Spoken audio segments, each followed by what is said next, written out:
बारे में बेहतर जानकारी हो, उनकी स्थिति, आर्थिक सामाजिक स्थितियों के बारे में बेहतर जानकारी हो, उसका स्वागत होना चाहिए। लेकिन जो लोग इसके पक्ष में हैं उनको 2-3 बात जरूर समझना चाहिए। पहली बात कि ये जनगणना नहीं है, ये सर्वे टाइप की चीज़ है, एक एडमिनिस्ट्रेटिव एक्सरसाइज है, इसका कोई वैधानिक आधार नहीं है। दूसरी बात कि सिर्फ गणना हो जाने मात्र से, सिर्फ सर्वे हो जाने मात्र से आपकी स्थिति नहीं सुधरती। अगर सिर्फ गणना हो जाने मात्र से स्थिति सुधरती तो सबको मालूम है कि बिहार देश का सबसे गरीब राज्य, इसकी गणना तो हुई पड़ी है। हर आदमी को मालूम है कि आपके यहाँ शिक्षा की, स्वास्थ्य की या विकास के ज़्यादातर मानकों पर हम लोग 28वें 29वें नंबर पर हैं, तो उसको आप क्यों नहीं सुधार रहे हैं?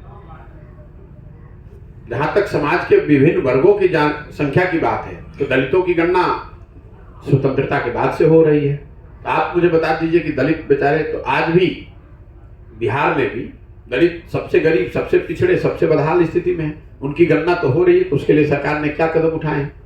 तो गणना कराना एक बात है, उसके पीछे की नीयत, उन सुधार करने की आपकी जो इच्छा शक्ति है, आपके पास जो क्षमता है, आपकी आपका जो संकल्प है, उसको भी देखने की जरूरत है।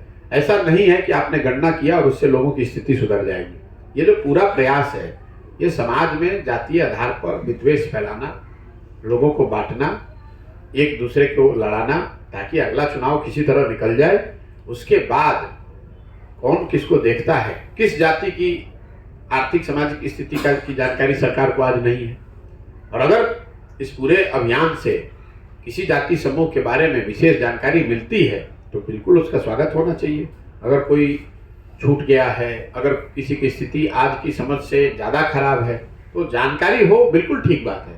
लेकिन जानकारी हो जाने मात्र से उसकी स्थिति थोड़ी ना सुधर जाएगी। भाई, जो यहाँ सामाजिक आर्थिक तौर पे पिछड़े समाज हैं उसको तो सब लोग जानते हैं। उसके लिए सरकार क्या कर रही है? जिनके बारे में जानकारी उपलब्ध है उसके लिए तो कुछ आप कर नहीं रहे।